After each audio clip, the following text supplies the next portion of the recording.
কিন্তু ভাইরা, যে সকল ভাইরা এই নেশাদার দ্রব্য গ্রহণ করার পরে সালাত আদায় করেন, যেমন এই মদ, ইয়াবা, গাঁজা, ফেন্সিডিল, ড্রাগ, ইনজেকশন, তারপরে জর্দা, গুল, তামাক, বিড়ি, সিগারেট এগুলো খান আবার সালাতও আদায় করেন, তাদের জন্য একটি মারাত্মক হাদিস এখন আপনার সামনে পেশ করছি। যারা এই ধরনের নেশাদার দ্রব্য গ্রহণ করে 40 দিন পর্যন্ত তাদের সালাত কবুল হয় না। কয়দিন পর্যন্ত? সবাই কথা বলেন, কয়দিন? 40 দিন পর্যন্ত তাদের সালাত আল্লাহর দরবারে কবুল হবে না। এবার হাদিস শুনেন, সুনান ইবনে মাজাহ হাদিস নম্বর 3377, আব্দুল্লাহ ইবনে আমর রাদিয়াল্লাহু তাআলা আনহু বলেন, ক্বালা রাসূলুল্লাহ সাল্লাল্লাহু আলাইহি ওয়াসাল্লাম, আল্লাহ রাসূল সাল্লাল্লাহু আলাইহি ওয়াসাল্লাম বলছেন, মান শারিবাল খামরা, যে ব্যক্তি মাদক দ্রব্য গ্রহণ করে, অসাকিরা এবং নেশাগ্রস্ত হয়, লাম তুকবাল লাহু সালাতুন 40 সাবাহান, 40 দিন পর্যন্ত তার সালাত আল্লাহর দরবারে কবুল হয় না। আমরা কি চাই 40 দিন পর্যন্ত আমাদের সালাত বাতিল হয়ে যাক, আমাদের সালাত কবুল না হোক? তাহলে এই ধরনের নেশাদার দ্রব্য আমাদের বর্জন করতে হবে। প্রিয় ভাইয়েরা, নেশাদার দ্রব্য যারা খায় তারা একবারে খেয়ে ছেড়ে দেয়, এরকম রেকর্ড পৃথিবীতে বিরল।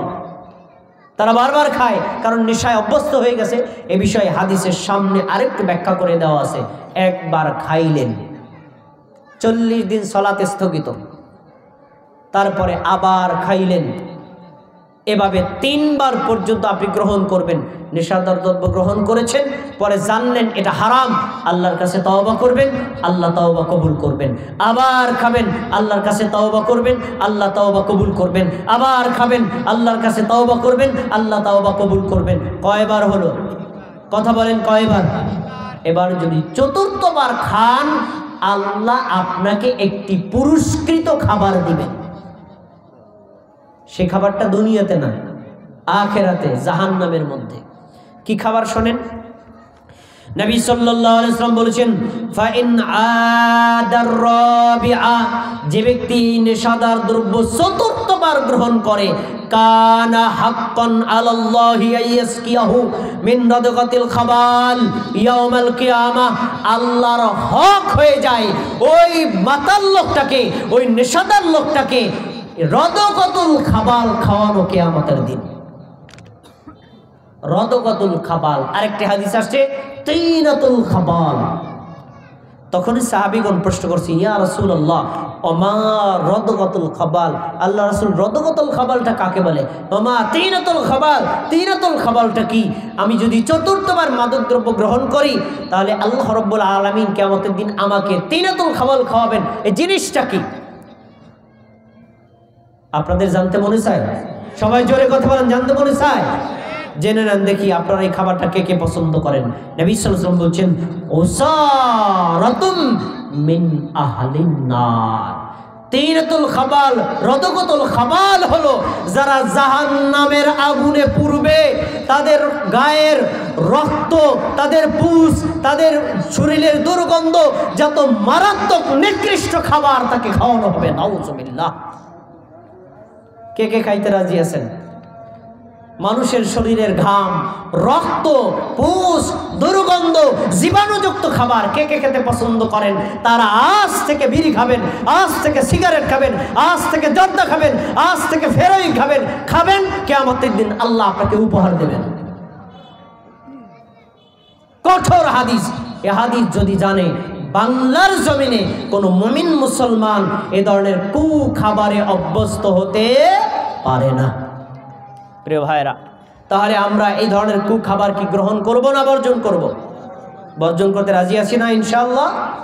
আচ্ছা, এবার শোনেন, নবী সাল্লাল্লাহু আলাইহি সাল্লাম যারা এই ধরনের নেশাদার দ্রব্যে অভ্যস্ত, একবার খাইছেন, আল্লাহর কাছে তওবা করছেন, একবার বিড়ি খাইলেন, সিগারেট খাইলেন, জাল নাই হারাম ছেড়ে দিছেন, আল্লাহ আপনাকে ক্ষমা করে দিবেন। কিন্তু যারা কন্টিনিউ খান, নিয়মিত খান, তাদের জন্য একটা কঠোর হাদিস, তারা জাহান্নামে যাবে। জাহান্নামের এই ধরনের নিকৃষ্ট খাবার খাবে তো খাবে, তারা জান্নাতে যেতে পারবে না।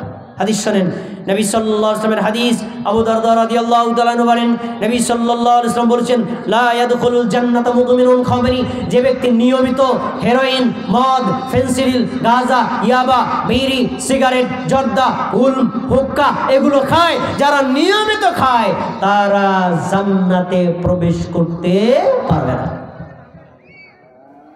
আমরা কি জান্নাতে যেতে চাই না জাহান্নামে? সবাই কথা বলেন, আমরা কি জান্নাতে যেতে চাই নাকি জাহান্নামে? জান্নাতে। তাহলে আমরা এই ধরনের খাবার যদি অতীতে খেয়ে ফেলি, তাওবা কবুল করবেন কে? আল্লাহ। আমরা তাওবা করে এখন থেকে এগুলো বর্জন করতে রাজি আছি তো ইনশাআল্লাহ। সব শেষ একটা কথা আপনাদেরকে বলি, এতক্ষণ পর্যন্ত কোরআন এবং হাদিসের আলোকে অনেক তথ্যের কিছু সারাংশ আপনার সামনে পেশ করলাম। আপনার কাছে মনে হতে পারে যে কোরআনের আয়াতগুলো আমি বিশ্বাস করি, হাদিসগুলো আমি বিশ্বাস করি, এগুলো হারাম তাও বিশ্বাস করি, কিন্তু ভাই এটা সারা অনেক কঠিন। যারা খায় তারা এই কথা বলবে। যারা বিড়ি সিগারেট খায় দেখবেন কোনো মানে একটা খাবার মানে একটা কাজের টেনশনে পড়ছে, বিড়িটা ধরাইছে, তার এবার টেনশন চলে গেছে, বুদ্ধি ফেরত পাইছে। তো এই চমৎকার খাবার কি ছাড়া যায়? আর এটাকে বলা হয় ইন্টারন্যাশনাল টয়লেটের খাবার। যাদের ওই যে কষা আছে তারা টয়লেটে গিয়ে এভাবে না টানলে বলে টয়লেটও হয় না। কি ভয়ঙ্কর খাবার, বুঝতে পেরেছেন? তাহলে এগুলো অভ্যস্ত হয়ে গেলে ছেড়ে দেওয়া অত্যন্ত কঠিন, তাই না? আমি এই জন্য অনেক জায়গাতে একটু সহজ করে বলি, ভাই আগে দিনের বেলায় 10টা সিগারেট বিড়ি খাইতেন, এখন 5টা খান, তারপর 2টা খান, তারপরে 1টা খান, এরপরে ছেড়ে দেন। কিন্তু দেখলাম যে এই থিওরিটা সঠিক না। এই থিওরিটা কি সঠিক না? থিওরি একটা না, একবারে ছেড়ে দিতে হবে, কঠোর সিদ্ধান্ত নিতে হবে, যেমনটি নিয়েছিলেন মুসলিম উম্মার জন্য শ্রেষ্ঠতম আদর্শ সাহাবীগণ, তাদের মতো। আমি একটা উদাহরণ দিয়ে আলোচনা শেষ করছি। দেখেন, এই ধরনের নেশাদার দ্রব্য ছাড়ার জন্য চাই কঠোর সিদ্ধান্ত, একবারে একটানে ছেড়ে দিতে হবে, যেমনটি সাহাবীগণ ছেড়েছেন।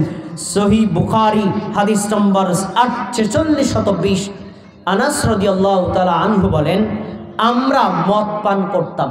এই সবাই খেয়াল করে শোনেন, হাদিস শেষ, আমার বয়ানও শেষ। আমরা মদ পান করতাম, সাহাবীদের কথা বলছেন, আমরা মদ পান করতাম। একদিন আমরা আবু তলহা রাদিয়াল্লাহু আনহুর বাড়িতে ছিলাম।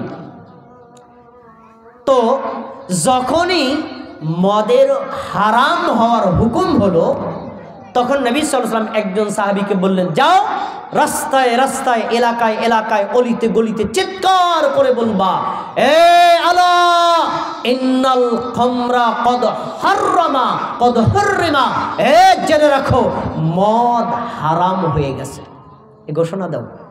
তো যখন রাস্তায় চিৎকার দিয়ে বলছিল, তখন আবু তালহা রাদিয়াল্লাহু তাআলা বলেন, এই এই এই চুপ থাকো, চুপ থাকো, দেখো তো রাস্তায় কি ঘোষণা করে, চিৎকার করে। তখন একজন বলছে, শোনো, হাযা মুনাদিন ইউনাদি, একজন আহ্বানকারী ঘোষণা করে বলছে, আলা ইন্নাল খামরা কদ হুররিমাত, এ মানুষ শোনো, অলরেডি মদ হারাম হয়ে গেছে, অলরেডি মদ হারাম হয়ে গেছে, অলরেডি মদ হারাম হয়ে গেছে।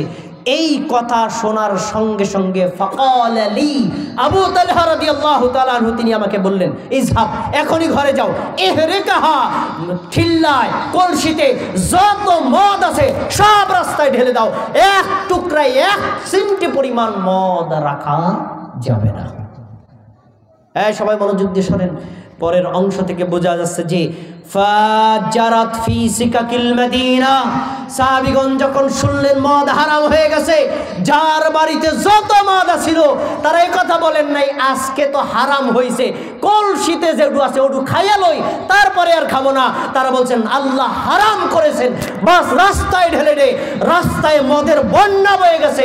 সব সাহাবী এক বাক্যে মদ ছেড়ে দিয়েছে। আজকে জানলেন মদ খাওয়া হারাম, বিড়ি খাওয়া হারাম, সিগারেট খাওয়া হারাম, জর্দা খাওয়া হারাম, গুল খাওয়া হারাম। আপনি বলবেন আজকে খাই, 1 সপ্তাহ পরে ছাড়, মানে না, এখন থেকে ছেড়ে দিতে হবে। কঠোর সিদ্ধান্ত ছাড়া মাদকদ্রব্য পরিত্যাগ করা সম্ভব না। আল্লাহ রাব্বুল আলামিন আমাদেরকে ওই শ্রেষ্ঠ আদর্শবান সাহাবীদের মতো কঠোর ঈমানি ঘোষণা দিয়ে এই হারাম মাদকদ্রব্য বর্জন করার তৌফিক দান করুন, বলেন আমিন। আসসালামু আলাইকুম রহমতুল্লাহ।